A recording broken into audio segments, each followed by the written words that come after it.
Hi, everybody. I'm Mace, your host of the Mad Mortgage Show, your source for no BS, in-depth mortgage discussion. Before we get started today, I want to thank the people that have actually reached out and asked when the next episode would be.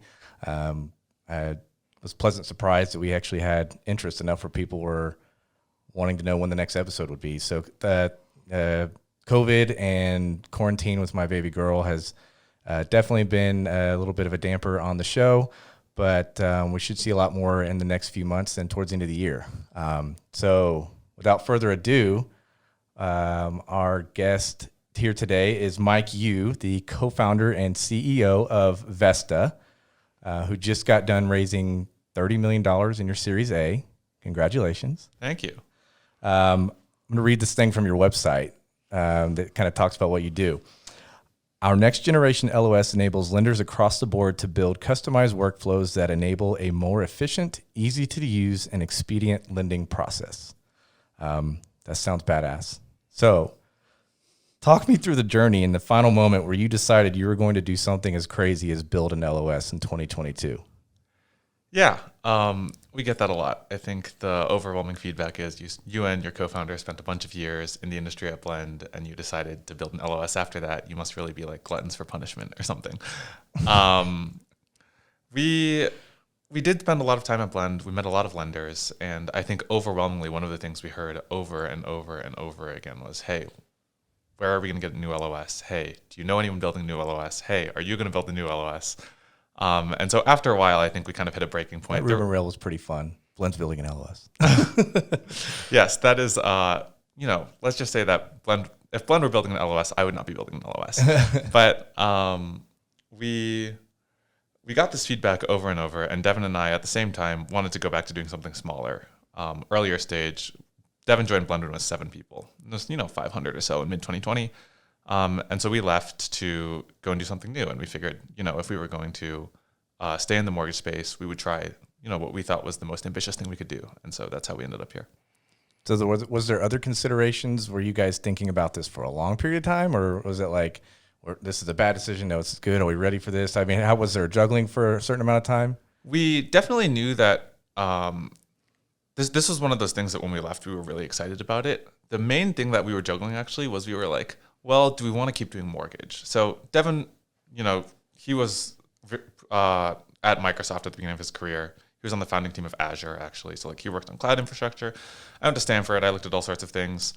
It wasn't obvious. We'd spent a bunch of years together in the mortgage industry. It wasn't obvious that we should stay in mortgage. So we actually looked at some insurance companies, some security startups, some legal tech startups. We kind of looked all over the place for a couple months. We just gave ourselves a couple months to say, well, maybe we're good at something, that's not mortgage, which maybe we are. But we also looked at stuff consumer social. Devin had a consumer social idea that, I'm sorry, Devin, was absolutely terrible. So you did definitely go to Stanford. Yes. The consumer social idea was not good. After, spending a couple months looking around at stuff, I think we concluded that we wanted to stay in the mortgage space. We thought one of the things that's really appealing to me about the space is super complicated. You'll never feel like you figured the whole thing out. You are a glutton for punishment. This is getting worse. You know that?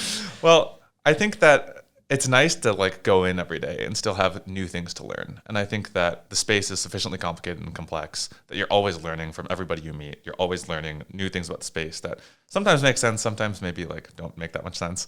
But we concluded we want to stay in the space. And you're learning how many people definitely have different ways of thinking they're right and what is truly right. It's got to be interesting. Yeah, I mean, truly right is even a frame of reference. There are probably a lot of right answers to a lot of the questions that people have today. So after you graduated from Stanford, it was 2016 when you started in Blend. Was that your first entry into the mortgage space? So funny enough, I actually almost interned at Rocket when in 2013 because I grew up outside Detroit. And so a bunch of my friends in high school, we all graduated high school as seniors. And I went to high school with Dan Gilbert's nephew. And so a bunch of those friends went and got internships at Rocket the summer after senior year. And I wanted to, but I was too late. So I went and applied, and it was June already. And they were like, no, we didn't have any space left. So I didn't actually get to work at Rocket. So it was my first time kind of working in the mortgage space, yeah. Wow. And this is something that still baffles me because I've known you for a while. How old are you? I am 26. That just blows my mind. You're one of the most intelligent people I know. What was it like working with these investors and raising 30 million to build an LOS? I mean, was there general, like, did they already have some knowledge of this space? What was that like? Yeah. Um, And I don't get will, yourself in trouble on this question. I don't know. of course not. I will say there has been a lot of interest in mortgage from the venture community at large lately. Angela Andreessen, who led our Series A, she like put out a piece a couple of years ago that was like, these are all the things, opportunities for technology and mortgage. And so she'd spent a lot of time thinking about the space. I would say almost every blue chip venture firm in Silicon Valley has somebody who spends a lot of their time thinking about fintech and financial technology. And mortgage is just this massive sector. I think people know it's very manual. A lot of the partners at these firms have gotten mortgages. Like, not everyone in the Bay Area has gotten a mortgage, but if you're a GP at a venture fund, you probably have. Right. And so, Well, the word fintech alone wasn't here 5, 6 years ago. no, it wasn't. So it's been like an explosion. So lots of people have been interested in mortgage technology. Lots of people have been building new mortgage lenders, building new point solutions, new pricing engines, new title software, like all sorts of things. But no one really had come to the venture community and said, like, we're going to build an LOS. And I think they spent a lot of time waiting for someone to do that. Who was crazy enough to do that? Yeah. Yeah. And so when we came, I was actually a little bit surprised at like how much everyone kind of had the background. They were like, oh, like it's a system of record. We know who the incumbents are. We know they're really big companies. We know that, lenders don't necessarily love their current solutions. We think there is an opportunity here, and there's, it's a really big opportunity. Which is how like it would be really hard to raise $30 million if you had to educate everyone as to the severity of the problem. So it was actually really fun. I think we built a lot of conviction that what we were doing was right, because it's not just now what we were hearing from lenders, but also what like Angela or Christian at Conversion or Matt Harris at Bain, like what they've been hearing from all the lenders they've been talking to for many years. And everyone was just kind of like, this is a direction that we think the market is going. And then, of course, Devin and I are super humbled that like we were the people that all those investors, top tier investors, were like, well, we think they can probably do it. That's so got to feel good. It does feel good. Yeah. Well, you're working in a space where, I mean, if you can let me know of a company where the general sentiment is we love our LOS, like I want to talk to them. I think you should try and talk to them too. Definitely going to be a tough space, but if anybody can do it, it's going to be you. I think you have a lot of advantage going for you here. You're building the LOS in a post-TRID, post-Dodd-Frank, post-New ERLA. I think there's a lot of foundation that has been set for some of the older players in this space that they had to work with, converting all that and, taking existing workflow and trying to force change onto people. What are some of the advantages you think you got? There are a lot. And a lot of it is the product of the time and the place. And look, I think the incumbents have built really incredible companies for the times and places that they were built. I definitely don't underestimate kind of the work that's gone into making those, solutions work for lenders. But we don't have to build our own data centers. Like that's just like a really easy start, right? Like from a timing perspective, it's so much faster to get to market. AWS didn't exist 20 years ago in the capacity it does today. It didn't exist at all. Yeah. So not having to build our own data centers, having the right technology frameworks, like React wasn't around. The ability to build dynamic UI today is so much better than what a lot of the incumbents are built on. And that's not their fault. There just was no React when they built their products. So just way better technology frameworks. I think from a timing perspective, also it's the right time in the market. Like we just saw this massive refi boom. Everything is about to change for mortgage lenders everywhere. People are trying to figure out, how are we going to save money? How are we going to digitize? How are we going to become a technology company? And that gives us a ton of opportunity. They've got big balance sheets and kind of a margin compression thing they're thinking about. What are investments they can be making on the technology side to take costs out of that process, to improve efficiency, to accelerate closing times? So I think that timing aspect is really valuable for us. And then finally, I think that like the overall complexion of a lot of these financial institutions have changed. Even in the early days of Blend, when it was like, that was less than a decade ago. If you wanted to sell a cloud solution to a big bank like a Wells Fargo, that was years and years. They didn't necessarily use the cloud. They were pretty wary of like anyone who wasn't a big publicly traded company or a proven player. And now I think you increasingly see a lot of these banks leaning into fintech partnerships, into startup partnerships. They're like, we trust the big venture funds. We'll keep backing these winners.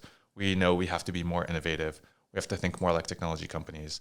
And they're much more willing to adopt cloud technology. And so the sales cycle, I think, actually has gotten dramatically shorter through no like skill of like mine or Devin's, but purely as a function of the times. And so I think it's a really good time in 2022 to be building this. Well, it's funny is I was going to jump to one of these questions that I had ready to go, which is a disadvantage, which is I think a general sentiment with lenders is transitioning LOSs is a pain in the ass. And I think you kind of touched on that a little bit. What are you going to do to try to make that easier? It is. And I think it always is going to be. It's like such a core piece of your workflow, but there are definitely things we can do to make it easier. One is, by being cloud hosted, to be honest, you like take out a lot of the project. We do have a philosophy at Vesta, which is you should be able to implement Vesta without writing a single line of code. That's not to say that there's not going to be a lot of configuration and customization. As you kind of read on our website, a huge part of our philosophy is it's all custom workflow. Like every lender says they're special. And so giving people kind of these no-code tools to do their custom workflow and configure that really quickly without a developer, as well as then saying everything's cloud hosted, it just gets deployed, that can greatly accelerate the process. The other thing we're doing is we're always asking lenders for a slice of their volume to start, and they're going to run 2 LOSs in parallel, which sounds painful, but ultimately the right way to transition LOSs is you want to like kind of close out all your old loans in the old system and start all your new loans in the new system. So if you're going to run this kind of 2-system game for, let's call it 90 days, you can extend that and you can kind of cut over the volume more gradually over time, prove out the solution. I think a big part of it for us is also you've got to prove that you're going to make people 2 or 3 or 5 times more efficient on Vesta. And we recognize that. And so asking for kind of a slice and doing the pilot and doing this gradual cutover, we think is a big, it's something that our early kind of implementation partners have really taken well to. And I think it's going to accelerate delivery a lot. Do you think you're going to try and get people almost this might be crazy to say in the point of sale space, but almost like a free trial sandbox of this? That's actually not crazy at all. We have definitely considered it. I don't know yet. We're going to find out what the market kind of says. I could see that being a big impact for people looking to transition. I mean, you mentioned the workflows, right? And building those and no code, right? Not having to have developers for that. Do you anticipate a world of a bunch of Vesta admins, a Vesta admin cert, or do you think that you would like to put the configuration of closing workflows in the hands of a closing manager? I think it's really the latter. I think that the goal for us and like a huge part of the challenge. Thank you. I don't know, Mace. I feel like you would have a good job running like a whole team of Vesta admins if you wanted to. But a big goal for us. February 21st, this partnership started. A big goal for us is, it's really rare to find someone who understands technology and workflow and also mortgage. Like generally you get one or the other. There are people out there who can do both. Those people are very expensive. And so letting the people who really understand mortgage and the operations, whether it be a closing manager or processing manager or underwriting manager or like a COO-esque person or someone who reports to them, be the ones who kind of like own their own workflows and process, giving them the right no-code tools to understand what their people are doing today in, kind of the Vesta workflow, make changes to it, kind of like roll those changes out across the system without having to be technical. That is a core part of what we're trying to solve. And that is actually, I would say, the hardest problem. Like the mortgage process is super complicated. It's like, hundreds, thousands of tasks. You're trying to introduce agile to the mortgage process. Yeah, Almost. You could say that. I also like to say sometimes that Vesta is change management as a service. Like everyone knows one of the hardest things about automating your mortgage process is you can say, hey, the computer is going to do X. Maybe it's like OCR the pay stubs. The computer is going to OCR the pay stubs. Great. Well, your person is still out there, like opening the pay stub, going to all the relevant fields and like filling them out, double checking them, whatever they're doing. And just because you OCR the pay stub doesn't mean that person's going to stop. You've also got to figure out how to make the person stop. And so the goal of Vesta is really if you build a workflow so that it's telling people what to do instead of the other way around, then the workflow doesn't live in like your underwriting manual that you like distribute quarterly as a PDF. It lives in the code. And when it lives in the software, then as the processing manager or the underwriting manager or whatever, you can go and edit that workflow and roll that out to your users. And you've now OCR'd the W-2. Well, your processors used to get told, look at the W-2, and now they're no longer going to get told, look at the W-2. Having the ability to change that as the manager, as the operations person in mortgage, I think is really like going to be the magic of Vesta. And you've got to give that power to the manager. If you give that power to like, a Vesta admin, it's going to be really hard for that person to like manage all these change requests, understand what the team is doing, understand all the reporting, and know mortgage well enough to really make those changes. And so making it everything so intuitive and no code that the processing, underwriting, closing managers can do it is really like a top KPI for our team. It's really fascinating when, you and I have talked about workflow type stuff for a couple of years with some other things we've done. And I think it's also fascinating whenever you hire somebody as that underwriting manager and you're coming onto a no mortgage company's process.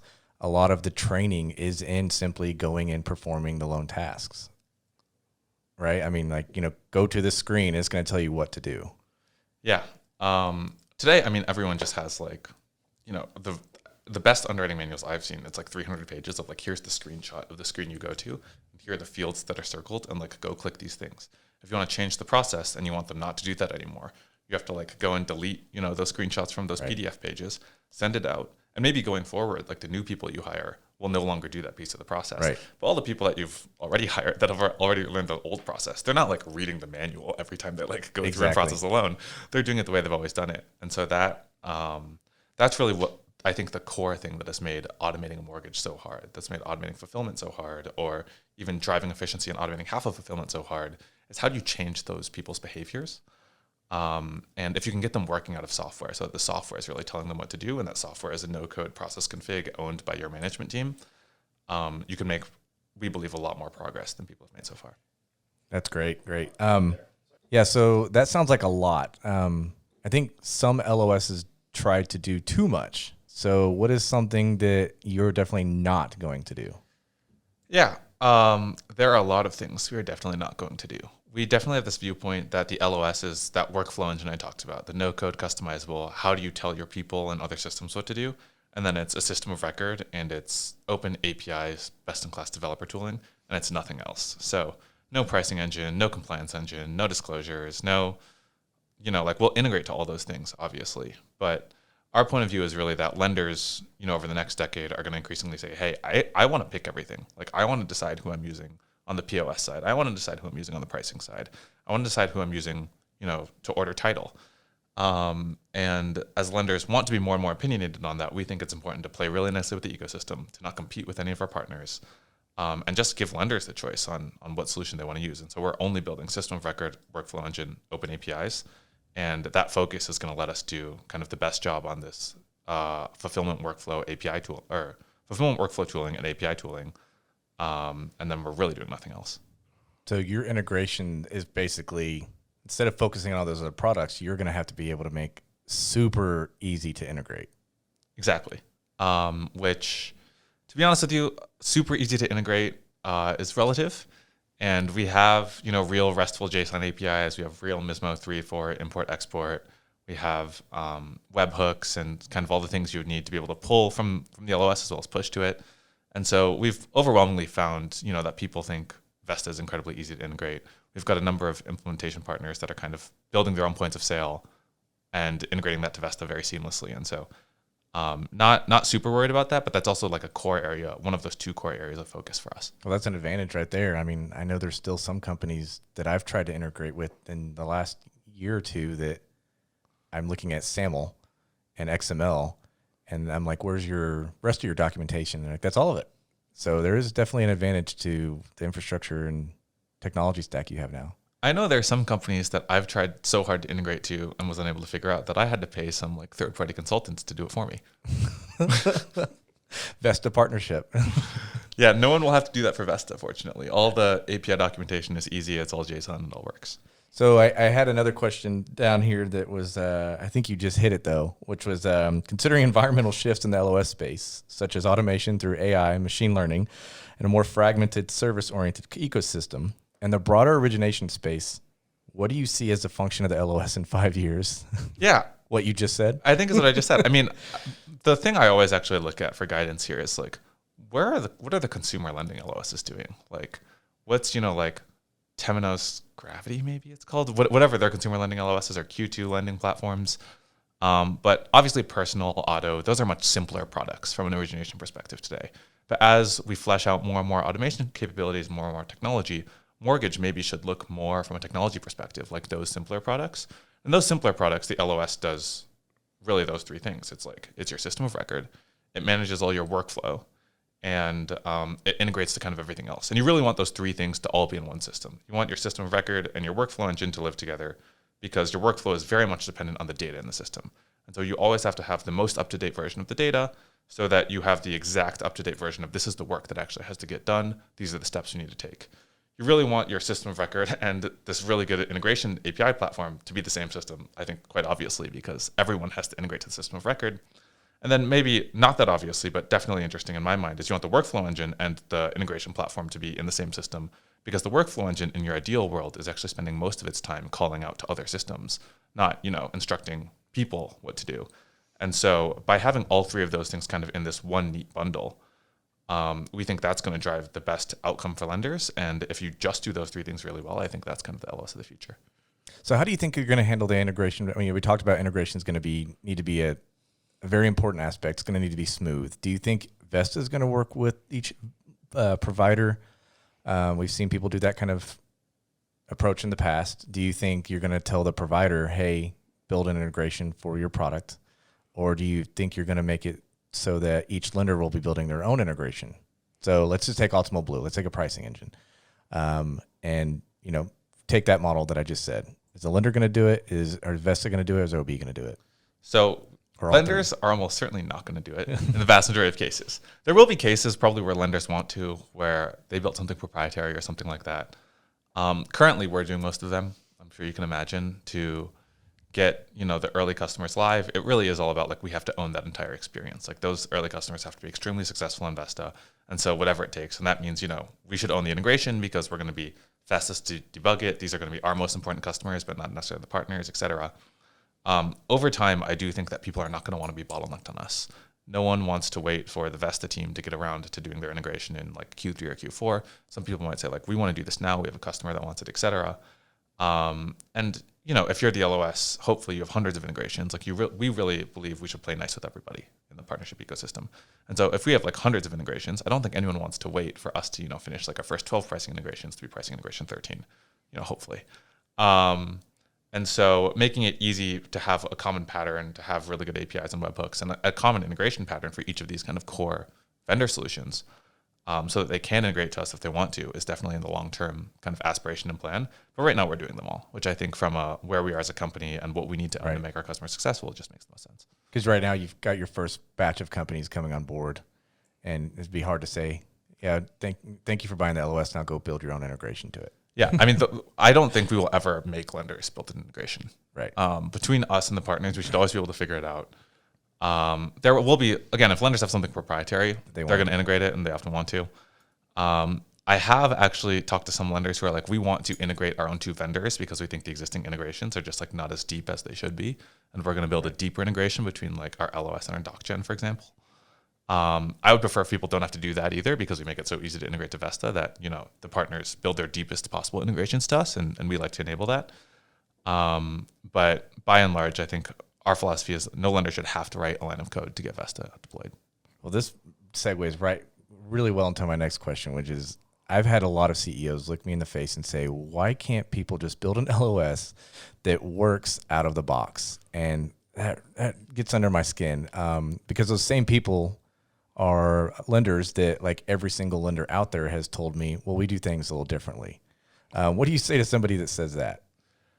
I say it does work out of the box, but it doesn't work the way that you want it to. And so the key is, in my mind, to give people a variety of workflows to pick from, kind of the default Vesta loaded workflows. You can choose from a variety. Maybe it's a more direct consumer-esque workflow where you have centralized 3 job families. Maybe it's a more distributed retail workflow. Maybe it's a direct consumer workflow highly optimized where you have 12 different job families. But you give them kind of this selection of, hey, where do you want to start? And then they're going to take it, and giving them the no-code tooling, they're going to go customize it themselves. Right. And that's a big part of our thesis as well, as every lender does things a little bit differently. Some do them more differently than others, but everyone will definitely remind you that they do it differently. And so making sure that we give people that flexibility and the customizability to set up their workflow their own way, we've got to give them something that works out of box. No one wants to build their own, very complicated mortgage process. Everyone collects pay stubs when there's an employment income, you can let that come out of box, but giving people the levers to customize on top of your out of box, I think is really important. Well, it's just something you just talked about, your integration, it doesn't have it doesn't have enough, or it may have too much, right? What do you seem to find more here? Are you feeling like there's too many fields or too many things being done in the LOS, or not enough, or you feel like you're needing to pull them back, or you feel like you're needing to add more to make people happy? We generally have actually been finding that people are used to a certain thing. I think like a certain level of integration from the LOS. And so, and the partners around the LOS have also evolved a ton over the years. And so they want to be pushing more. They're like, I've had a ton of partners tell me like, we have a bunch of data exhaust or like additional data or like whatever they want to call it, that everyone just discards today. And if you could absorb that, that'd be really great. And so, that's in our interest. We think that more data is going to create a more automated and rich process. And so we're like, oh, we would love to figure out how to absorb that data exhaust. No lender has asked for it. And the reason is because they're not used to it. Like their existing LOSs don't absorb any of that stuff. And so I wouldn't say we need to like walk it back and like give them less, but they definitely aren't asking for the more that I think these partners see as an opportunity to add even more value to their lenders. What have been some of the biggest hurdles or challenges that you faced that were a surprise to you?